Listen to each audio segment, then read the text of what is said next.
Մեր դիրքորոշումները չեն փոխվել եւ չեն փոխվելու։ Դիրքորոշումները ոչ Երևանում են փոխվում, ոչ էլ Մոսկվայում, թեպետ ամիսներ առաջ էլ Նիկոլ Փաշինյանը հայտարարում էր. Ռուսաստանի Դաշնության մեր գործընկերների հետ որոշակի ըմբռնում ենք տեսնում։ Մենք չենք կարող ուղղակի դիտորդի նման հետևել, թե ոնց կարող են այդ թվում մեր գործողություններ չձեռնարկելու պատճառով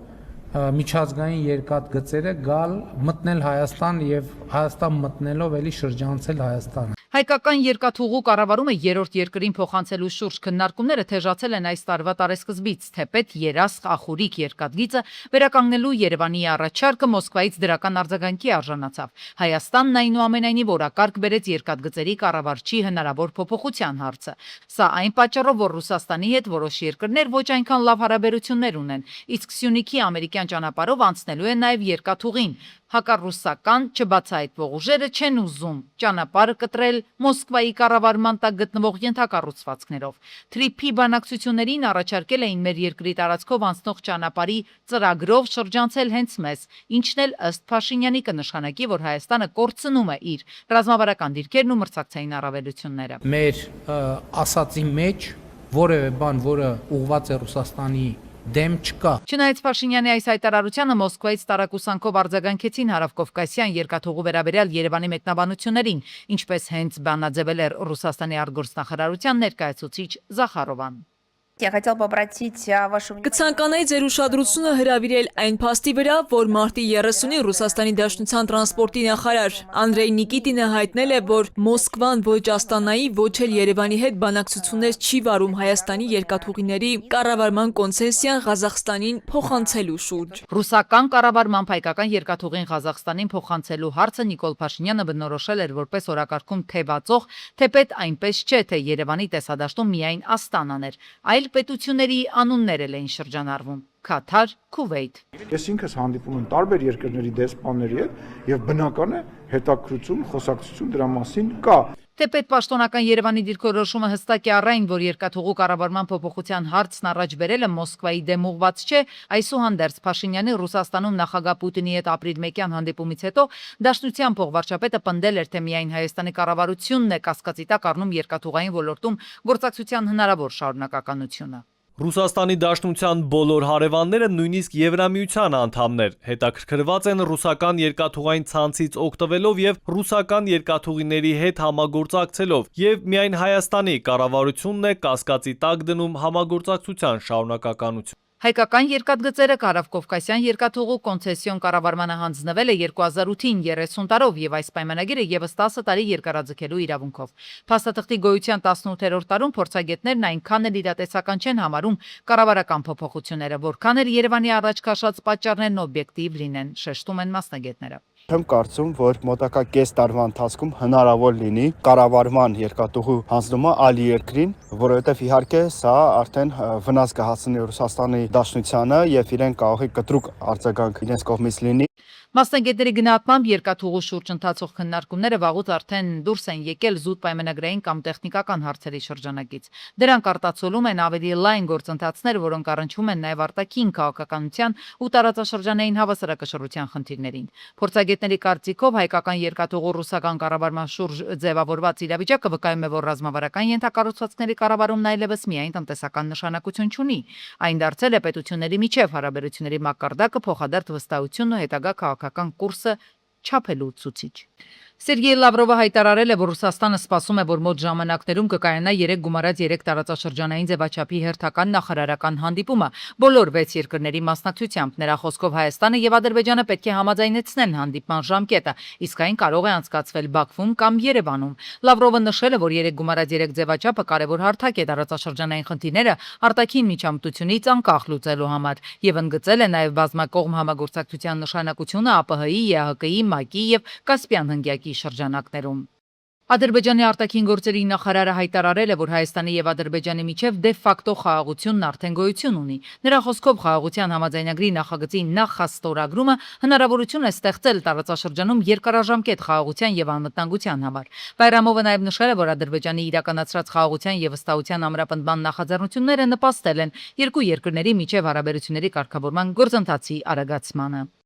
Թուրքիայի ազգային ժողովի պաշտպանության հանձնաժողովի նախագահ Հուլուսի Աքարը մեկնել է Միացյալ Նահանգներ։ Այդ ընթացքում նա հանդիպել է ՆԱՏՕ-ի խորհրդարանական վեհաժողովի պատվիրակության ղեկավար Մայք Թերների հետ։ Աքարը նշել է, որ քննարկել են Հայաստանի հարավային Կովկասի, ինչպես նաև տարածաշրջանային եւ գլոբալ անվտանգության հարցեր եւ կարծիքներ փոխանակել միջխորհրդարանական երկխոսության կարեւորության վերաբերյալ։ Վրաստանը հատուկ հարաբերություններ ունի 3 հարևան երկրների՝ Ադրբեջանի, Հայաստանի, Թուրքիայի հետ եւ այդ հարաբերությունները խորանում են։ Իմեդի հերոստալիքի Իմեդի լայվ հաղորդման ժամանակ այս մասին հայտարարել է Վրաստանի վարչապետ Կոբախիձեն։ Նրա խոսքով Վրաստանի կառավարությունը հարաբերությունների զարգացման ուղղությամբ վերջերս ակտիվորեն աշխատում է նաև կենտրոնական Ասիայի երկրների հետ։ Մենք հնարավորինս խորացնում ենք մեր հարաբերությունները կենտրոնասիական 5 երկրների հետ։ Ներուժը հսկայական է եւ գլխավորն այն է, որ մենք ակտիվորեն աշխատում ենք դրա լիարժեք օգտագործման ուղղությամբ։ Այս ամենը կարևոր դեր է խաղում տրանսպորտային կապի եւ տարանցիկ գործառույթների առումով։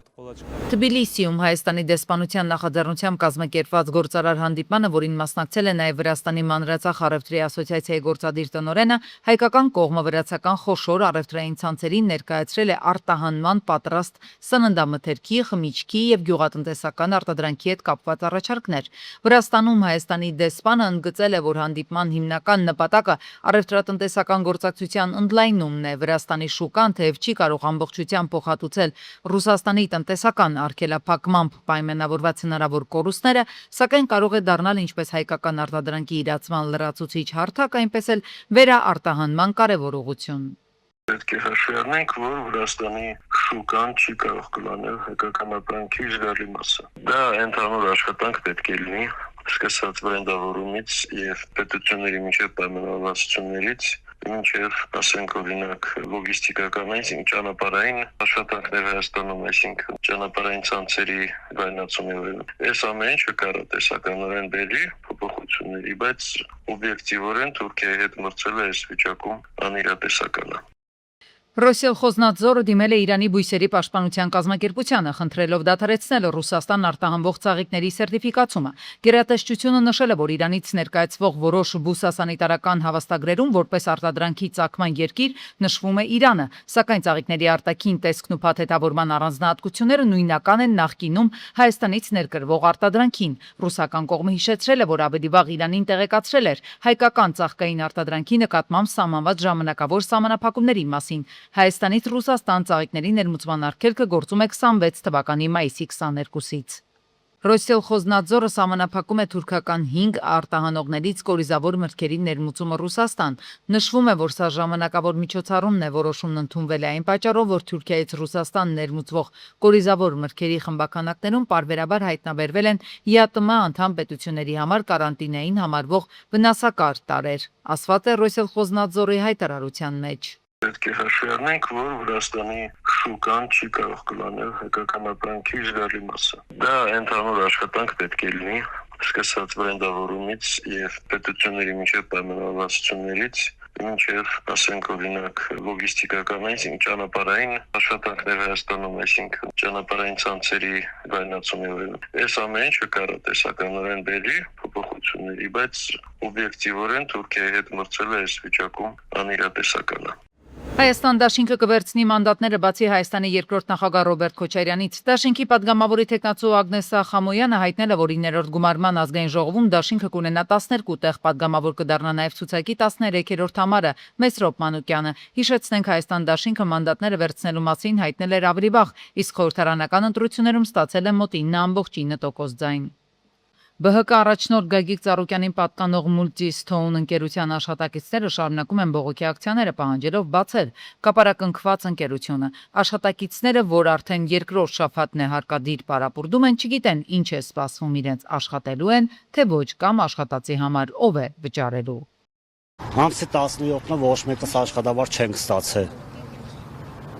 Այսքան մարդ կանգնած ոչ մեկ աշխատավար չի ստացել, ոչ մեկ կոմունալի հարց վարկ մարդ չի մուծը։ Ով է թող գա կայանի ասի, մեր հարցին պատասխանի։ Իսկ մի ամիս կարան լույս շանջատեն, կամ ջուր շանջատեն, կամ չգիտեմ գազ, այդ հարցերի պատասխանը ով կարա տա։ Եթե մի ամիս այդքան սպասեն վարկերը չորն չեն ընկնելու, այս մարդիկ ծև ցուցակ չեն ընկնելու։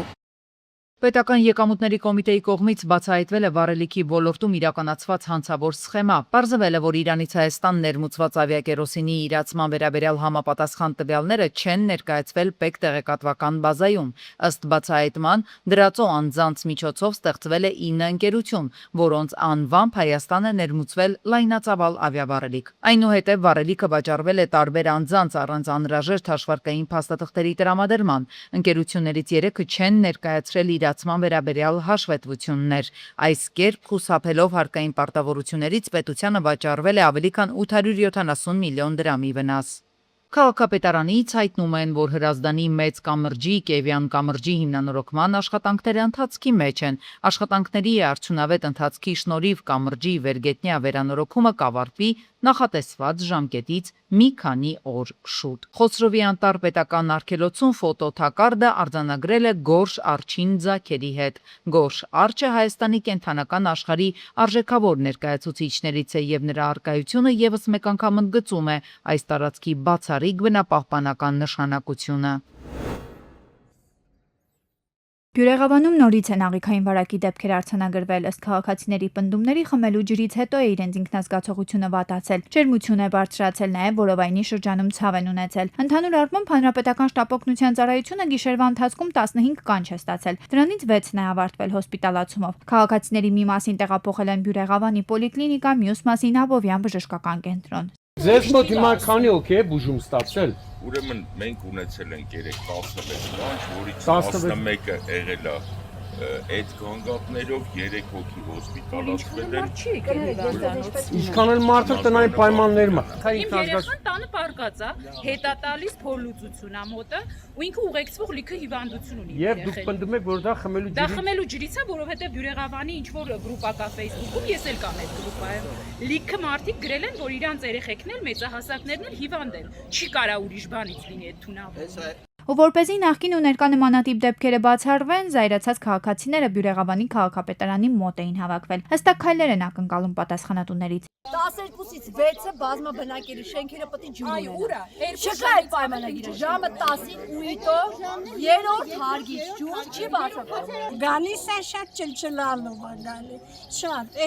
ամենաշատը մի ժամ։ Եթե իմ մեքենան վարվի, իմ ապրանքը փչանա, ով է տալու, ես թոշակառում եմ։ Որովհետև մենակ մենք չենք։ Ջուրն է եղել թե մեկ այլ պատճառ աղիքային վարակի համար պարզվում է Բյուրեղավանեն ժամանել նաև առողջապահության նախարարության հիվանդությունների վերահսկման ու կանխարգելման ազգային կենտրոնի աշխատակիցները։ Քաղաքապետարանի ու պոլիկլինիկայի աշխատակիցների հետ եղել են տարբեր հասցեներում, ուսումնասիրություններ ու նմուշարումներ են կատարել։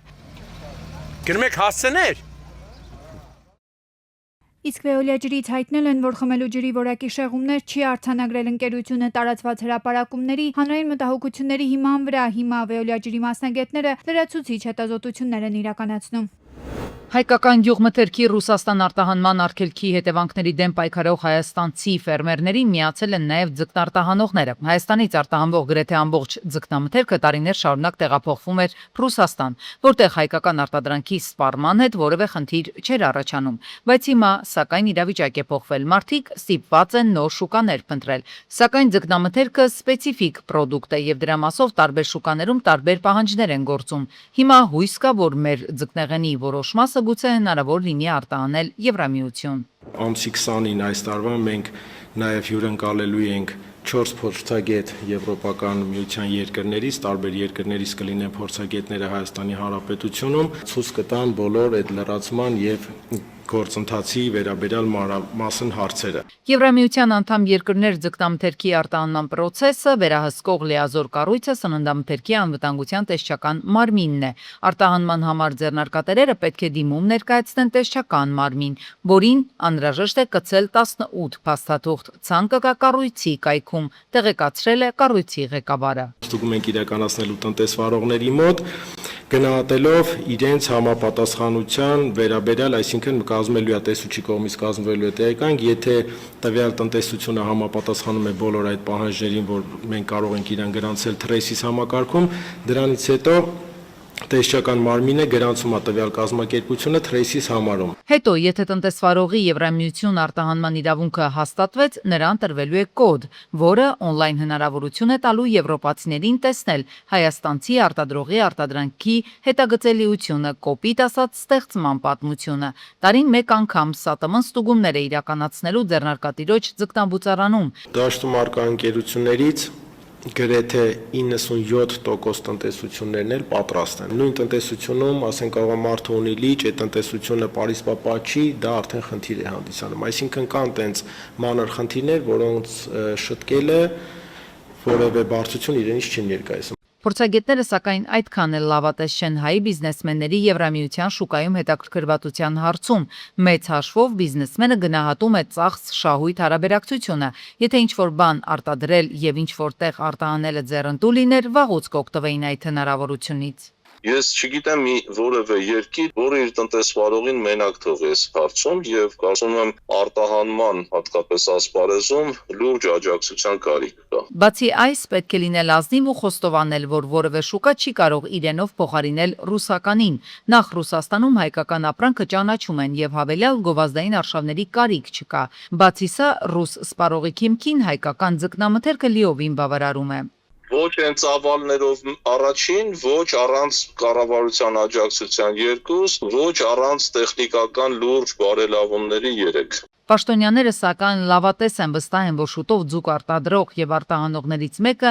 մյուսի համար օրինակ կծառայեն այնպես, ինչպես ֆերմերներն արեցին։ Ամեն օր համենայն դեպս տարբեր ամբիոններից հրապարակվում է տեղեկություն, որ հայկական գյուղմթերքը մեծ ծավալներով մտնում է եվրոպական շուկա, որտեղ սպառման հետ կապված որևէ խնդիր չի առաջանում մեր միրգ բանջարեղենի համար։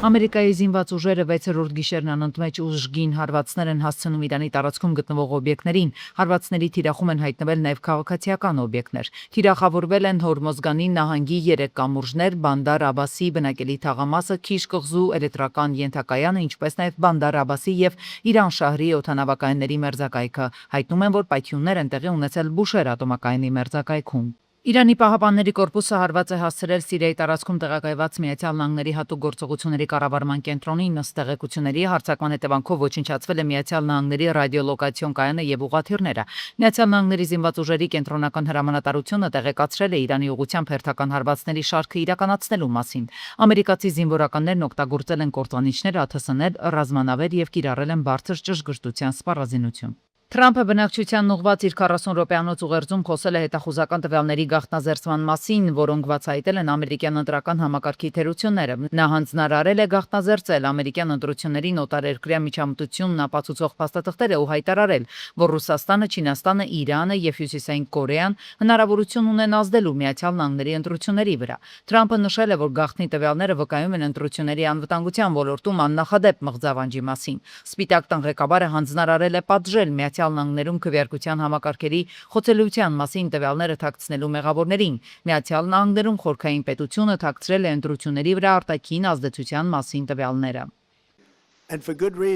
Ապօրինի զարտուղի ճանապարհով 220 միլիոն ամերիկացի ընտրողների անձնական տվյալների մուտք ունեցող Չինաստանը իրականացրել է պատմության մեջ ամենամեծ տվյալների հափշտակությունը։ 2018-ի կեսերին Չինաստանը փորձել է կողմնակի միջամտությամբ ազդել նախ Ամերիկայի Միացյալ Նահանգների միջանկյալ ընտրությունների, ապա ավելի ուշ նաև 2020-ի նախագահական ընտրությունների արդյունքների վրա։ Հայտնաբերել են քաղաքացիություն չունեցող, բայց դաշնային ընտրություններում քվեարկելու համար գրանցված մոտ 278,000 մարդու, ենթադրաբար նրանց թիվը կարող էր ավելի շատ լինել։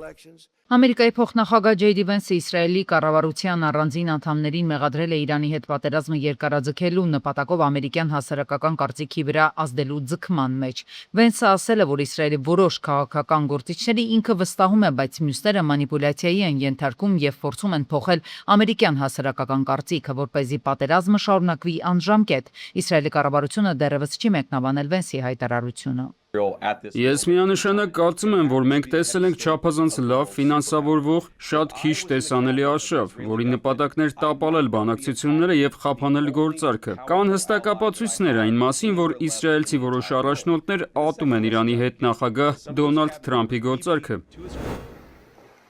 Հուլիսի 16-ին ողբերգական վթար է եղել Վայոց ձորի մարզում Երևան-Մեղրի ճանապարհին իրանական համարանիշներով կցորդիչով բեռնատարը դուրս է եկել երթևեկելի գոտուց կողաշրջված հայտնվել ձորում Դարբ գետի մոտ։ Վարորդը տեղում է մահացել, ժամանել են Փրկարարծառայության Վայոց ձորի մարզային փրկարարական վարչության Վայքի շրջփրկարարական Ջոկատի շրջփրկարարները, հենց նրանք էլ հատուկ տեխնիկա են օգտագործել, որպեսզի վարորդին մեքենայի խցիկից դուրս բերեն։ Հիմա պիտի փրկարարները մեծ դժվարությամբ մոտենան հատուկ ճոպանները կապեն բեռնախցիկին, որպեսզի վերամբարձ կռունկով բարձրացնեն ու փրկարարները կարողանան մարդացի մարմինը, որը արգելափակվել է բեռնախցիկում, դուրս բերեն եւ մոտեցնեն վիատարին։ Հուլիսի 17-ին արտակարգ դեպք է տեղի ունեցել Մայրաքաղաքում։ Պատիկյան փողոցով անցնող Մալաթիայի ջրանցքը քաղաքացիներ են ընկել։ Ժամանել են համայնքային ոստիկանները, պարեկներն ու փրկարարները։ Պարզվել է, որ ջրանցքից քաղաքացիներին հաջողվել է դուրս բերել 1 մարդու։ Վերջինը սակայն հայտնել է, որ իր հետ եւս 2 քաղաքացի է ընկել ջրանցքը։ Ոստիկանությունն էլ շտապել է հերքել ԶԼՄ-ներում տարածված այդ տեղեկությունը, թե բացի այդ քաղաքացուց այլ քաղաքացիներ եւս ընկել են ջրանցքը։ Տեղում էր նաեւ Երևանի շտապօգնության բժիշկների 2 հերթապահ խումբ։